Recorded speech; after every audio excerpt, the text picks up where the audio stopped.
Imagine spending 20 years preparing for a life you never consciously chose, not because someone forced you, because everyone around you was doing the same thing.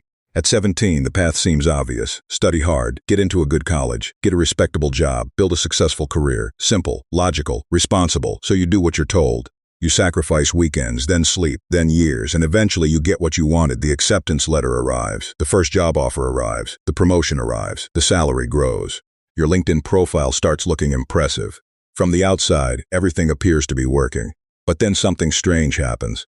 The finish line keeps moving. Get into college. Now compete for internships, get the internship. Now compete for jobs, get the job. Now compete for promotions, get the promotion. Now compete for status, for influence, for recognition, for a bigger title, for a bigger number on a screen. The race never ends. It simply changes uniforms. And because everyone else is running too, almost nobody stops to ask a dangerous question. What if the problem isn't how hard you're running? What if the problem is where the race is leading? Years ago, entrepreneur and investor Peter Thiel noticed something strange. The smartest people he knew were obsessed with competition. Top schools, top firms, top careers, top credentials. Everyone was fighting incredibly hard for the same opportunities. Yet the people creating the future seemed to be doing something completely different. That observation became the foundation of a book called 0 to 1. But before we get there, we need to talk about a trap so common that most people spend their entire lives inside it without realizing it exists. Because this isn't really a book about startups. It's a book about ambition. And if you're watching this, there's a good chance it's about your ambition too. Think about the biggest goals you've chased in your life. The degree, the career, the promotion, the salary target, the dream company. Now ask yourself something uncomfortable. How many of those goals did you choose? And how many did you inherit? Not from your parents, not from your boss, from society itself. Because society is very good at giving people directions, but not always good at helping them ask why. As long as you're moving, people assume you're making progress. As long as you're busy, nobody questions the destination. And that's what makes the trap so dangerous. A person can spend 20 years climbing a ladder and never stop to ask who leaned it against the wall. The most dangerous thing about society's definition of success is that it works just well enough to keep you from questioning it. That's why so many intelligent, hard-working people experience a strange feeling they struggle to explain. On paper, everything looks right. The career is moving forward. The income is improving. The responsibilities are growing. Yet something feels off. Not because they're failing, because they're succeeding. And the success feels borrowed. Like they're living a script they never actually wrote. Modern life makes this even harder to see. Open LinkedIn. Someone is celebrating a promotion. Open Instagram. Someone is celebrating a house. Open YouTube. Someone is celebrating freedom. Everywhere you look, people seem to know exactly where they're going, which makes it incredibly difficult to admit that maybe you don't. So most people keep moving, faster, harder, longer, because movement feels productive. But movement and progress are not the same thing. That's one of the most important ideas in this entire video, and it's where Peter Thiel begins his challenge to conventional thinking. We've been taught that competition creates excellence. Competition creates innovation. Competition creates success. And at first glance, that sounds true. Competition pushes people to improve, to perform, to work harder.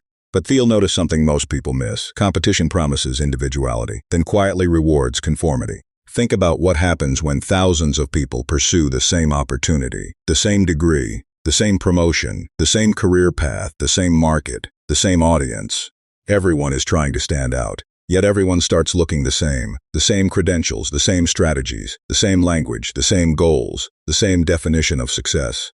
The more crowded the opportunity becomes, the more valuable it appears, and the less valuable it often becomes. You work harder, the rewards shrink, you become more qualified, you become more replaceable, you become more successful, yet somehow less unique. And that leads to a realization most people never reach. The goal was never to become better than everyone else. The goal was to become different. Because the greatest breakthroughs in history rarely came from people trying to win existing games. They came from people who saw something everyone else missed. A hidden opportunity, an overlooked truth, a possibility hiding in plain sight. And that's where 0 to 1 takes a turn most people don't expect. Because Peter Thiel's most famous statement isn't really a business lesson, it's a warning. He famously wrote, "Competition is for losers." Most people hear that and think it's arrogance.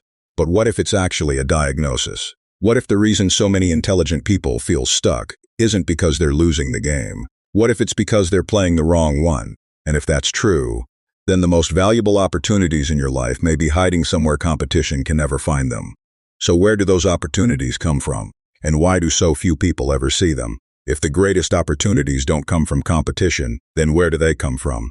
Before we answer that, we need to understand something most people never notice. Competition has a strange effect on human beings. It starts by making them better, then it starts making them the same. Think about a young lawyer graduating near the top of their class. For years, they've been told exactly what success looks like. Get the grades, get the internship, get hired by the prestigious firm. So they do, and for a while everything works. The salary grows, the status grows, the reputation grows, but something else grows too: pressure.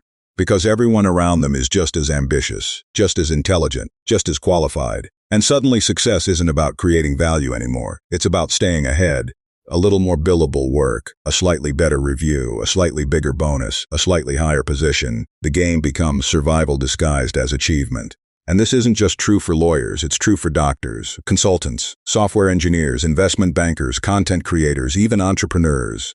Anywhere competition becomes intense enough, people begin copying whatever appears to work, because copying feels safer than creating.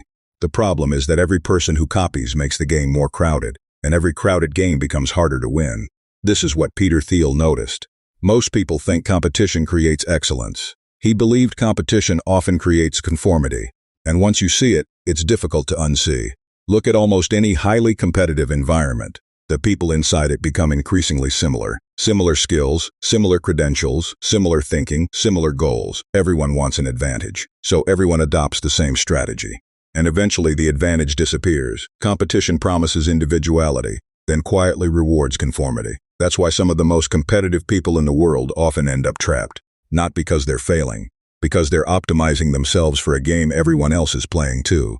Imagine spending years becoming the best version of something that already exists.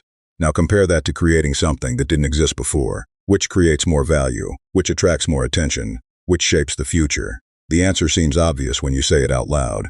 Yet most people spend their lives doing the first, because the first path is visible, the second path is uncertain.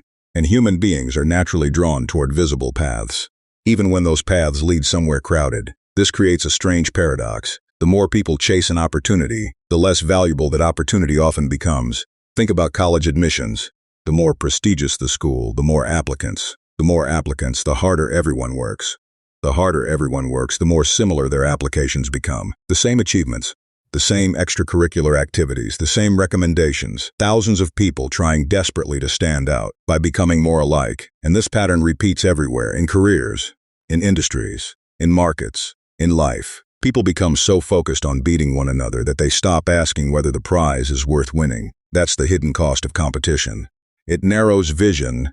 Instead of asking what should exist, people ask what is everyone else doing. Instead of asking what opportunity are others missing, people ask, how do I get a piece of what's already popular? And over time, the ability to think independently begins to disappear. Not because people become less intelligent, because they become more socially conditioned. This is where the conversation becomes uncomfortable. Because the biggest competitors are often the people most trapped by competition. They become experts at responding, experts at adapting, experts at outperforming, but not necessarily experts at seeing. And according to Peter Thiel, seeing is where extraordinary value comes from. Not effort alone, not intelligence alone, not credentials alone. Seeing something others don't. Recognizing an opportunity before it becomes obvious. Identifying value before everyone else arrives. That's why the most important breakthroughs rarely emerge from crowded rooms full of people competing with one another. They emerge from individuals who notice something everyone else overlooked. But before someone can discover a hidden opportunity, they must first believe hidden opportunities still exist. And that's exactly where most people get stuck. Because modern society quietly teaches a dangerous assumption that everything important has already been discovered, that every market is known, every opportunity is visible. Every major idea has already been claimed. Peter Thiel completely rejects that belief. In fact, he argues something radical. The future depends on secrets, not secrets hidden by governments, not secrets locked in vaults, but truths hiding in plain sight. Truths most people walk past every day without noticing. And the people who discover those truths are often the people who create the future. Which leads to a question so simple that most people underestimate it, yet so powerful that it can completely change how you think about work, business, opportunity, and even your own life. A question Peter Thiel believes every ambitious person should be able to answer. And most can't. The question is coming next. Peter Thiel once asked a question during job interviews. A question so simple that it sounds almost harmless. Yet most people struggle to answer it. The question is, what important truth do very few people agree with you on? Take a moment. Seriously. Try to answer it, not later. Now. What important truth do very few people agree with you on? Most people pause. Then their mind starts searching. And that's where something interesting happens. The difficulty isn't finding an answer. The difficulty is realizing how rarely we've been asked to think that way. From childhood, we're taught how to absorb knowledge, how to repeat knowledge, how to apply knowledge. But very few people are taught how to discover knowledge. School rewards correct answers. Society rewards accepted answers. Careers reward proven answers. Yet almost every breakthrough in history began as an unpopular answer. At one point, people believed the Earth was the center of the universe. At one point, people believed heavier objects fell faster than lighter ones. At one point, people believed powered flight was impossible. The pattern repeats throughout history. The future arrives disguised as an idea most people initially reject. Which raises a strange question. If every generation underestimated what remained undiscovered, why do we assume our generation is different? Why do so many people behave as if all the important opportunities have already been found?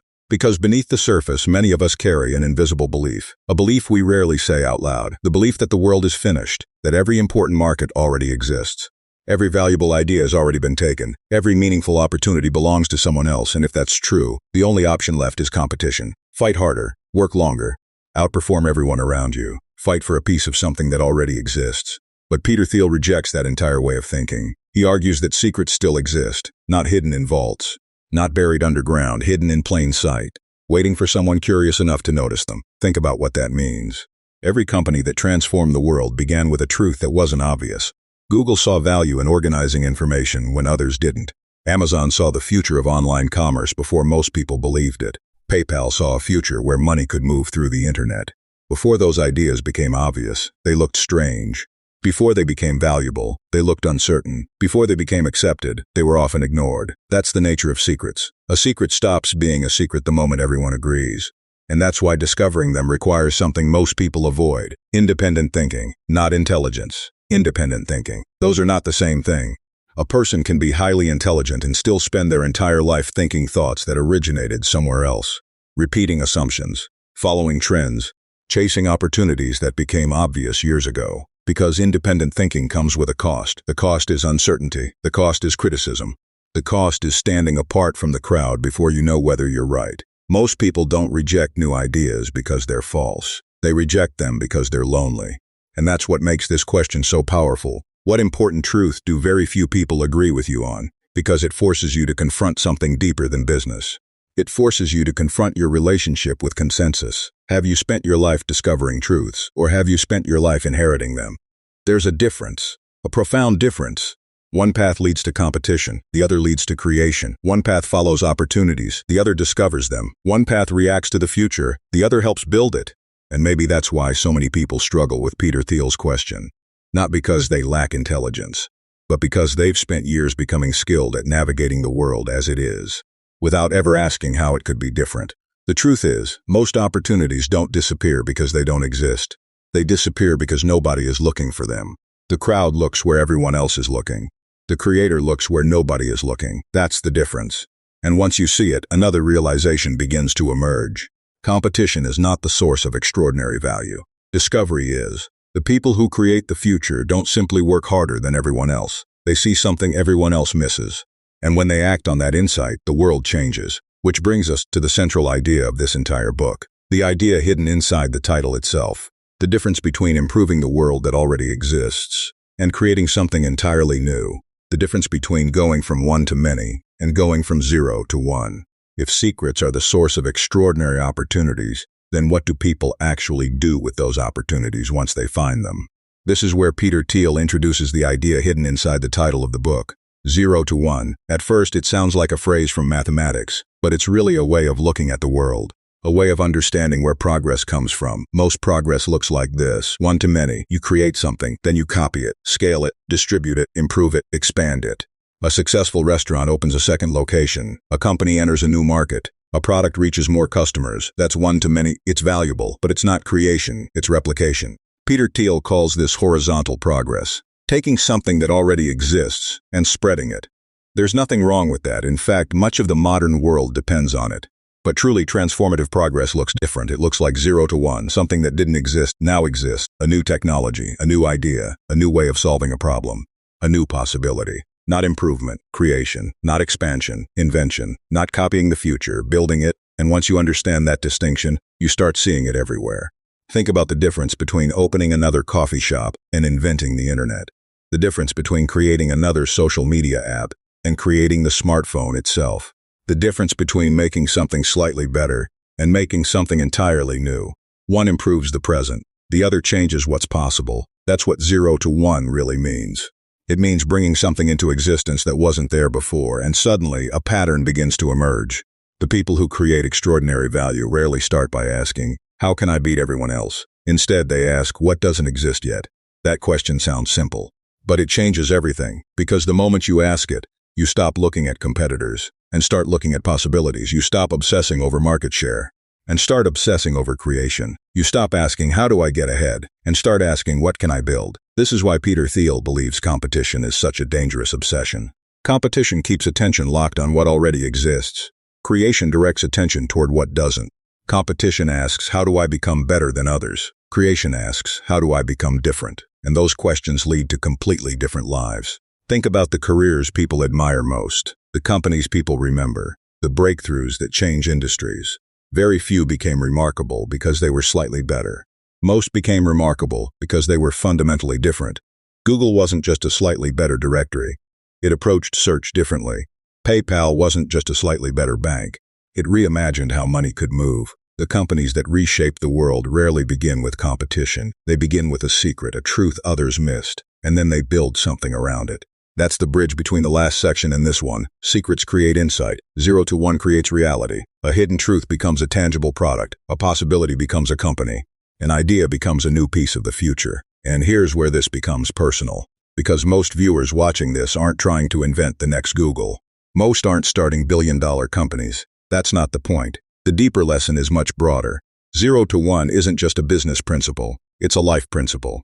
Every meaningful achievement begins as something that didn't exist, a new skill, a new career path, a new body of work, a new relationship, a new identity. Every transformation starts at 0, then becomes 1. The problem is that creation feels uncomfortable because there is no roadmap, no guarantee, no proof, no crowd moving in the same direction, which is exactly why most people avoid it. The human brain loves certainty. Creation offers uncertainty. The human brain loves validation. Creation often begins with doubt. The human brain loves following proven paths. Creation requires stepping away from them. And that's why genuine creators are so rare. Not because creation requires extraordinary intelligence.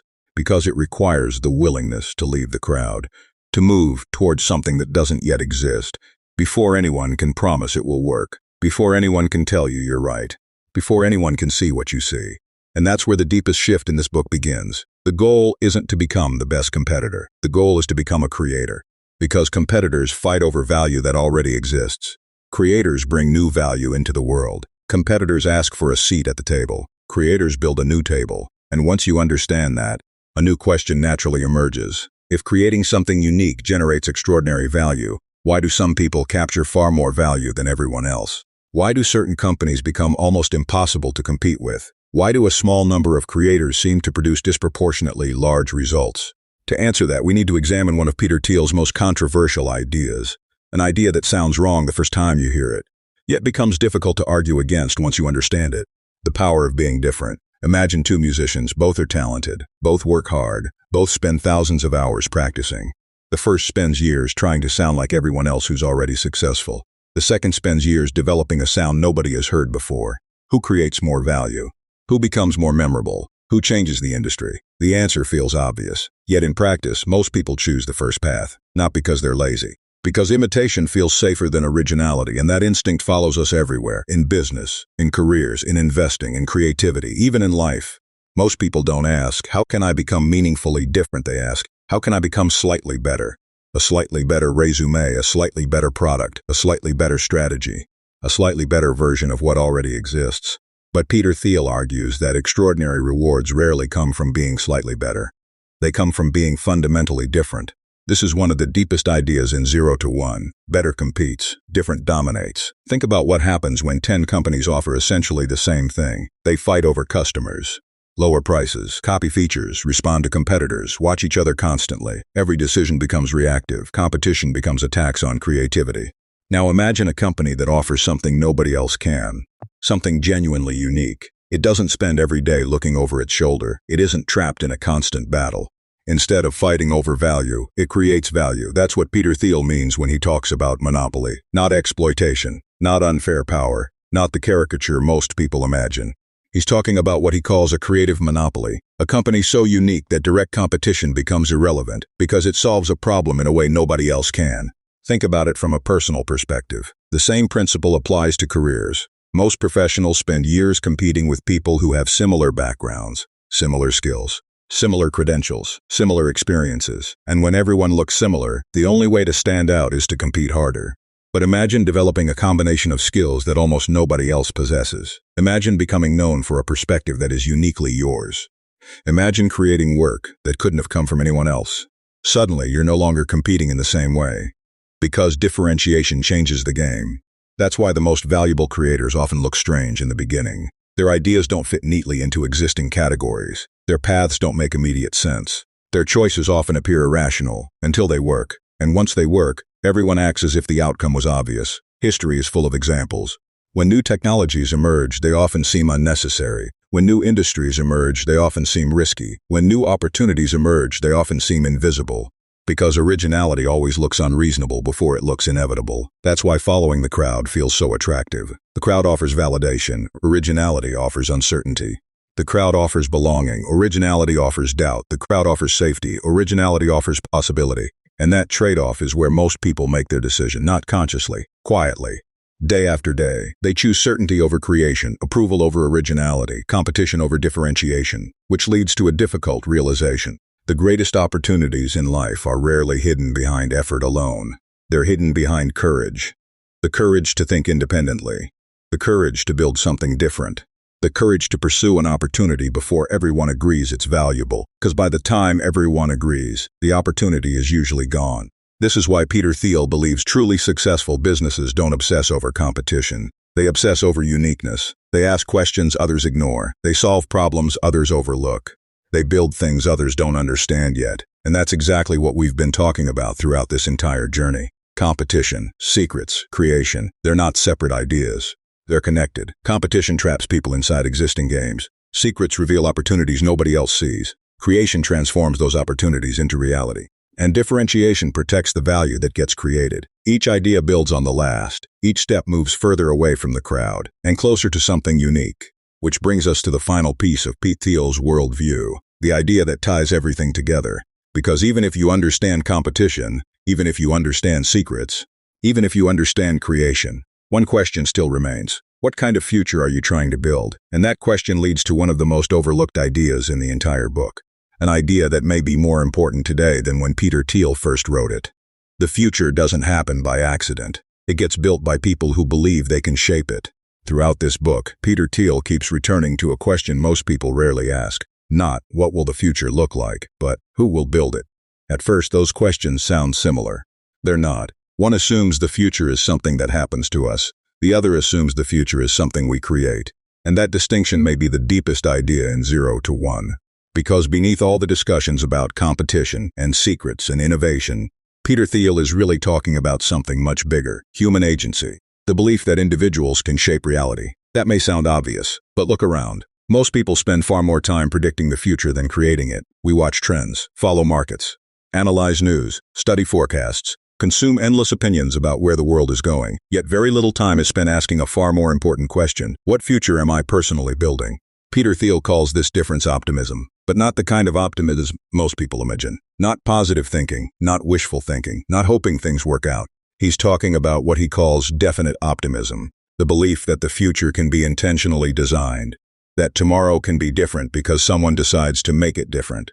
And when you look at history through that lens, something fascinating appears. The people who changed the world weren't merely optimistic. They were definite. They had plans. They had visions.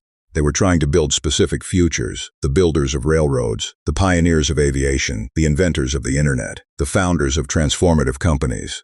They weren't waiting for the future, they were constructing it, piece by piece, idea by idea, decision by decision. But somewhere along the way, something changed. Many people still believe the future will be better, yet fewer people believe they can shape it. We have optimism without direction, hope without plans, ambition without vision. And that's a dangerous combination. Because if you don't decide what future you're building, you'll eventually end up helping build someone else's. Think back to the beginning of this video. The race, the ladder, the goals, the path everyone seemed to be following. Now ask yourself, where did those goals come from? Were they yours, or were they inherited? Because that's the question hiding underneath everything we've discussed. Competition, secrets, creation, differentiation, all of them lead here to a choice, not a business choice, a life choice. You can spend your life reacting to trends, reacting to opportunities, reacting to expectations, reacting to what everyone else is doing. Or you can decide what future you want to create. One path is crowded, the other is uncertain. One path offers approval, the other offers ownership. One path asks, what should I do next? The other asks, what should exist that doesn't? And that second question changes everything, because the future is never built all at once. It's built through small acts of creation, a project, a company, a skill, a body of work, a decision, a belief, a new direction. Every meaningful future begins the same way. Someone sees something that isn't there and decides it should be. That's the thread connecting every major idea in this book. The person trapped in competition is focused on what already exists. The person searching for secrets is looking for what others missed. The creator brings something new into reality. The differentiated thinker protects the value they've created. And the definite optimist decides what future is worth building in the first place. Each step moves further away from reaction and closer to creation. Which brings us back to Peter Thiel's famous interview question. The question that sits quietly at the center of this entire book. What important truth do very few people agree with you on? When we first heard that question, it sounded like a challenge. Now it should sound different. Now it sounds like an invitation. An invitation to think independently, to see differently, to create differently, to build differently. Because extraordinary lives are rarely created by people who simply follow the world. They're created by people who imagine a different one. And perhaps that's the real meaning of 0 to 1. Not startups, not technology, not even business. It's the courage to move from imitation to creation, from reaction to intention, from following the future to building it. So before we end, I'd like to leave you with the same question Peter Thiel asks. Not because there is a right answer, but because the quality of your future may depend on how honestly you're willing to explore it. What important truth do very few people agree with you on? Take your time. The answer might reveal the future you're meant to build.